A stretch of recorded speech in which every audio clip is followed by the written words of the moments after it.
우리는 인생의 중요한 순간들을 기념하기 위해서 기념일이라는 것을 만듭니다. 가장 대표적인 것이 생일이 있죠. 그리고 또 100일도 지킵니다.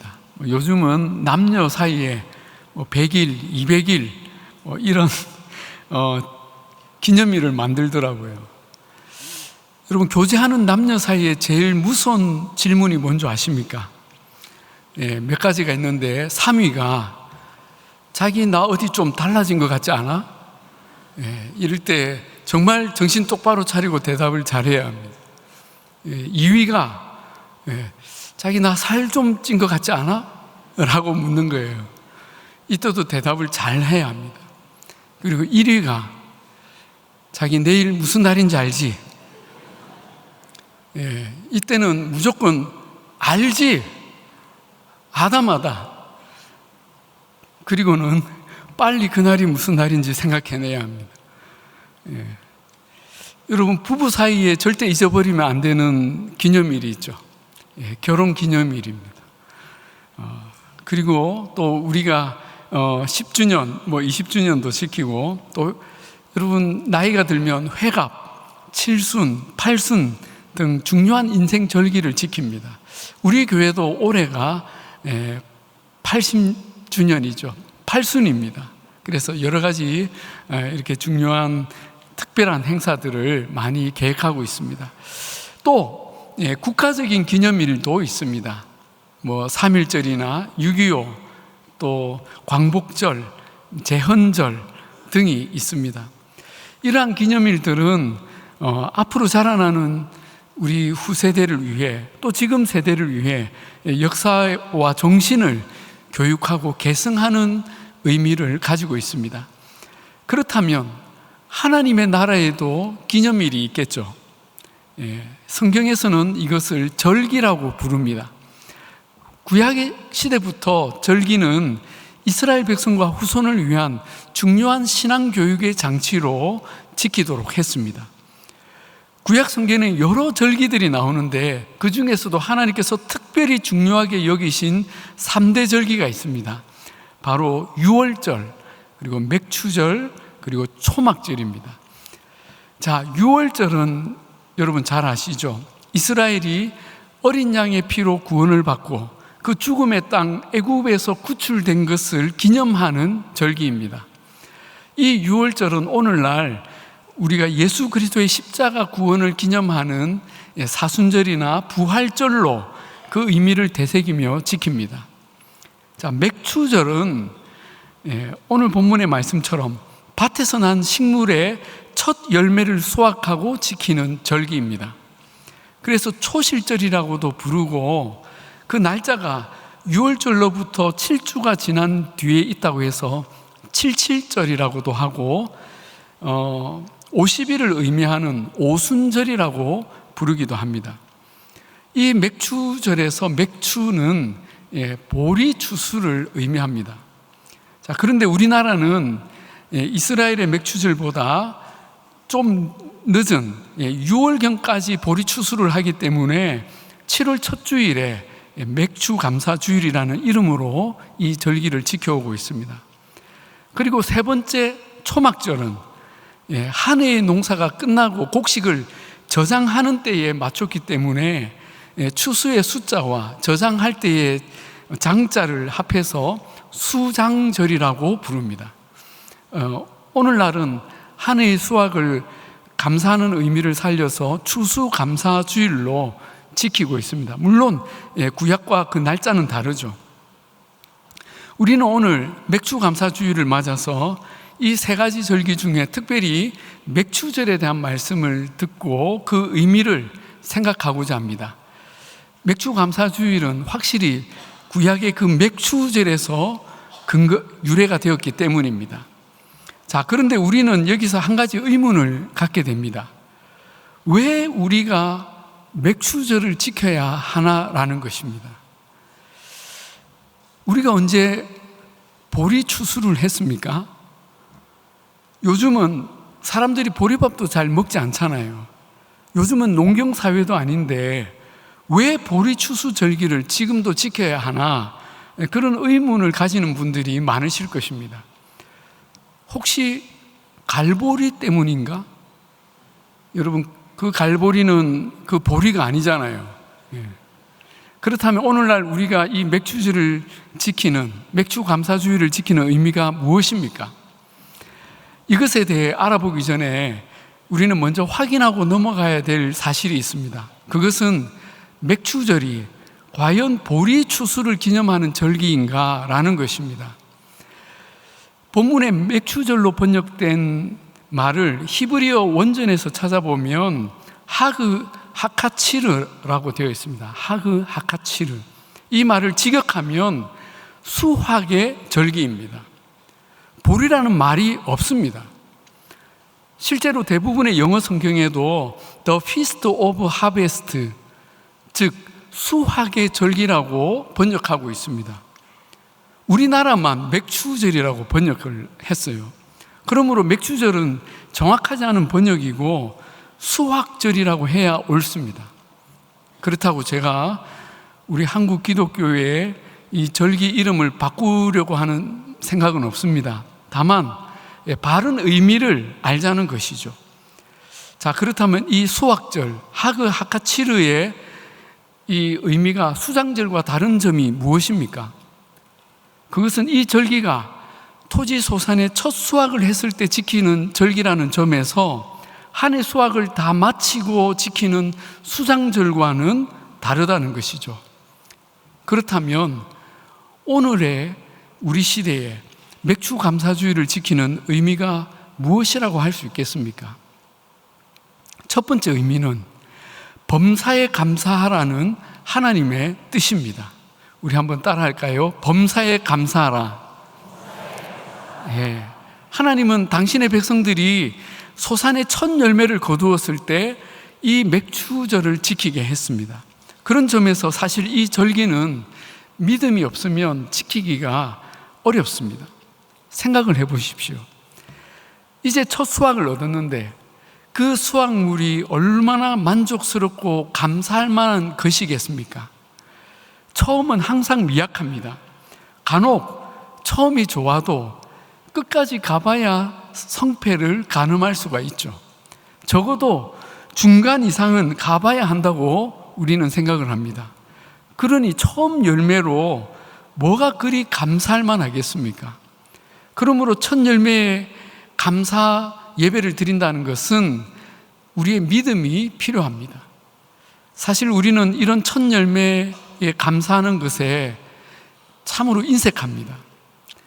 처음에 꽤 좋은 성과가 있어도 우리는 별로 기뻐하지 않습니다. 아직은 더 두고 봐야 해. 지금은 좋지만 언제라도 나빠질 수 있어. 이런 이상한 믿음이 발동을 하는 것이죠. 그리고 안 좋은 결과를 하나라도 보면 봐, 내가 뭘 했어. 이럴 줄 알았어. 라면서 처음에 감사 안 한 것을 다행스럽게 여깁니다. 그런데 마지막까지 좋은 결실을 얻게 되면 우리는 또 어떻게 합니까? 그때도 감사하기를 주저합니다. 내년엔 나빠질지 몰라. 마냥 좋아할 일이 아니야. 이렇게 생각한다라는 것이죠. 정말 감사에 인색한 마음들이 많습니다.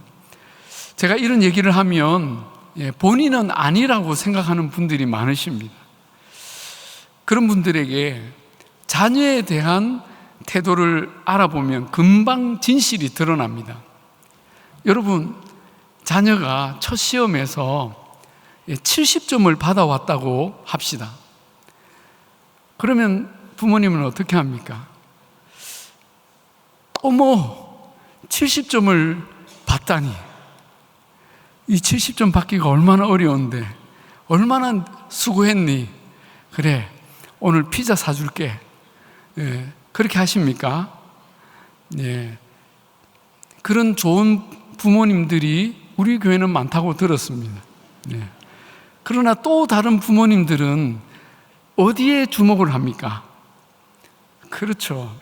채워지지 않은 30점에 주목을 합니다. 그리고 스스로 많이 절제하며 이렇게 말합니다. 아쉽지만 오늘은 쉬렴. 그러나 이 점수로는 네가 원하는 대학에 갈 수 없다는 거 알지? 이렇게 꼭 한마디를 해줘야 합니다. 감사가 있습니까? 없습니다. 감사하고 칭찬하고 축복하면 자녀가 잘못되는 줄 알아요. 자녀에게만 그렇습니까? 남편에게 또 아내에게도 감사를 아끼는 분들이 많습니다. 여기까지는 당연한 거야. 여기서 좀 더 잘해야 감사를 하지 라고 생각한다는 거죠. 여러분, 그러면 평생 감사할 일이 없다는 것입니다. 그저 감사하다는 거예요. 눈만 뜨고 있어도 감사하다는 거예요. 아멘. 그리고 그런 모습은, 그런 감사에 인색한 모습은 우리 하나님께도 나타납니다. 지금까지의 것으로는 감사하기 어렵다는 거예요. 지난 6개월 상반기 동안 별로 큰 수확이 없어서, 아니 오히려 너무 힘들었어. 반년 지나고 무슨 감사할 일이 있겠어. 끝까지 가봐야지. 그리고 앞으로가 더 큰일이야. 그러면서 오늘의 감사를 내일로 미루고 상반기의 감사를 연말로 미루는 것입니다. 그때 가서 보고 감사하겠다는 것이죠. 그러니 지금은 감사할 것보다 부족한 것, 염려할 것들을 머리에 더 먼저 둡니다. 여러분, 물론 우리 삶에 실제로 감사보다 어려움을 더 크게 겪고 계신 분들이 많습니다. 감사하고 싶지만 내게 닥친 현실의 고통과 결핍, 질병으로 인한 절망, 내가 감당해야 될 미래가 너무나 어둡고 두려워서 도무지 감사가 나오지 않는 분들도 계십니다. 저도 그런 시간들을 여러 차례 겪어봤기 때문에 그 마음이 너무나 공감이 됩니다. 그러나 저의 경험상 그럼에도 불구하고 그 캄캄한 절망의 어둠 속에서 빠져나올 수 있었던 그 한 줄기 빛은 그래도 감사였다는 것입니다. 감정적으로는 도무지 나올 수 없는 감사인데 하나님의 신실하심과 선하심을 부인할 수 없어서 그래도 믿음으로 고백하며 눈물을 닦으니까 내 영혼은 감사할 수 있었습니다. 그리고 놀라운 것은 그 감사를 시작으로 내 내면의 어둠의 영이 물러가고 그 어둠이 힘을 잃고 하나씩 하나씩 회복되기 시작하더라는 것입니다. 빌립보서 말씀처럼 아무것도 염려하지 말고 다만 모든 일에 기도와 간구로 너희 구할 것을 감사함으로 하나님께 아뢰라 했습니다. 여러분, 여기 감사함으로 하나님께 아뢰라고 하십니다. 그러면 모든 지각에 뛰어난 하나님의 평강이 그리스도 예수 안에서 우리의 마음과 생각을 지키신다는 것입니다. 아멘이십니까? 하나님은 우리의 삶이 여전히 불확실하고 고통스러워도 감사함으로 그 어둠의 터널을 돌파하고 통과하기를 원하십니다. 그리고 우리가 경험하는 모든 하나님의 은혜를 그때그때 감사하기를 원하십니다. 오늘의 감사를 내일로 미루지 않기를 원하십니다. 우리 한번 따라 하실까요? 오늘의 감사를 내일로 미루지 말자. 예. 어떤 분은 오늘의 치킨을 내일로 미루지 말자, 그런 말을 하시던데, 오늘의 감사를 우리는 내일로 미루지 말아야 합니다. 그렇습니다. 이것이 바로 맥주절의 정신입니다. 이것이 데살로니가 전서에 범사에 감사라 하신 그 말씀의 해석이기도 합니다. 오늘은 7월의 첫 주일입니다. 정확하게 올해 절반의 시간이 지나고 나머지 절반이 시작되는 첫 주일입니다. 지난 6개월 동안 우리에게 주셨던 하나님의 은혜들을 생각하면 참으로 우리가 여기 있다는 것 자체가 얼마나 감사한지 모릅니다. 우리 교회만 돌아보아도 감사할 일들이 얼마나 많습니까? 80주년을 맞이하여서 지난 80년의 은혜만도 이미 감사한데, 우리가 이날을 기념하며 우리 선교 세미나 또 열린 음악회, 종교인 체육대회를 정말 은혜 중에 치렀지 않습니까? 또 목장 개편을 성공적으로 했고, 그리고 중직자 선거를 순적하게 잘 마쳤습니다. 또 우리 자녀들이 신앙 안에서 잘 자라고 있고 교회가 평안 가운데 든든히 세워져 가고 있습니다. 이 모든 일들이 우리에게는 너무나 큰 감사의 제목들입니다. 그리고 우리 개인에게 또 일터와 우리 자녀들에게 부어주신 하나님의 은혜들을 생각하면 우리는 마땅히 이 맥주 감사 주일에 감사하고 또 매일매일 감사해야 할 것입니다. 우리 시대의 맥주절은 바로 이런 범사의 감사를 가르치고 있습니다. 이것이 우리를 향하신 하나님의 뜻입니다. 우리 시대의 맥주절을 지키는 두 번째 의미는 하나님께서 말씀을 주신 것에 대한 감사입니다. 우리 한번 따라 하실까요? 말씀을 주신 것에 대한 감사. 이게 무슨 말이냐면 이스라엘 백성이 최초로 맞이한 맥주절에는 사실 보리나 어떤 곡식의 추수도 없었습니다. 그들은 광야길을 지나고 있었습니다. 농사를 짓지 않았기 때문에 추수감사할 것이 없었죠. 이스라엘은 출애굽 후 광야 40년을 지나 가나안 땅에 들어가고 나서야 첫 추수를 했습니다. 그러나 하나님은 자기 백성이 출애굽을 하고 처음 맞이하던 그 맥추절에, 즉 첫 6월절이 지나고 7주가 지난 50일째 되던 날에 특별한 선물을 주셨습니다. 바로 십계명을 그 백성들에게 주신 것입니다. 다시 말하면 율법을 주신 것이죠. 이 첫 맥추절에 곡식의 수확은 없었지만 이스라엘은 하나님의 율법, 말씀을 얻었습니다. 여러분, 이것은 어떤 의미를 가집니까? 이제 새롭게 시작되는 하나님 나라의 백성은 곡식, 즉 떡으로 사는 백성이 아니라 하나님의 율법, 말씀으로 사는 백성이 되어야 한다는 것을 의미하는 것입니다. 실제로 이스라엘은 광야 40년 동안 농사를 짓지 못했습니다. 그러나 그들은 하나님의 말씀으로 주신 만나를 먹고 살았습니다. 여러분, 곡식은 땅에서 나는 양식입니다. 그러나 만나는 하늘에서 내려오는 양식입니다. 하나님은 자기 백성들이 생명을 위해서 땅을 쳐다보며 살 것이 아니라 하늘을 바라보며 살기를 원하셨습니다. 그래서 신명기 8장 3절에 만나를 너희에게 먹이신 것은 사람이 떡으로만 사는 것이 아니요 여호와의 입에서 나오는 모든 말씀으로 사는 줄을 내가 알게 하려 하심이니라 하셨습니다. 우리는 떡으로 사는 존재가 아니라 하나님의 입에서 나오는 말씀으로 사는 존재라는 것을 가르치신 것입니다. 하나님은 이런 삶을 40년간 훈련시키신 후에 그 백성들을 가나안에 들여보내셨습니다. 그러므로 오늘날 우리는 맥주감사주의를 지키며 어떤 메시지를 마음에 새겨야 합니까? 땅의 것으로 살고자 하는 물질 지향의 삶이 아니라 하늘의 것으로 살고자 하는 말씀 지향의 삶을 살아야 한다는 것입니다. 지난 주일에 제가 우리 성도님들에게 이번 여름 7, 8월에는 정말 열심히 말씀을 묵상합시다. 그래서 큐티 교재를 꼭 구입하시기 바랍니다 라고 말씀을 드렸는데 우리 성도님들이 얼마나 순종을 잘하셨는지, 우리가 보통 이렇게 큐티 교재를 이게 팔면 한 두세 주에 걸쳐서 팔고도 한 50권 정도가 남았답니다. 그런데 지난주에는 첫 주에 전부가 다 팔려가지고 추가 주문을 했답니다.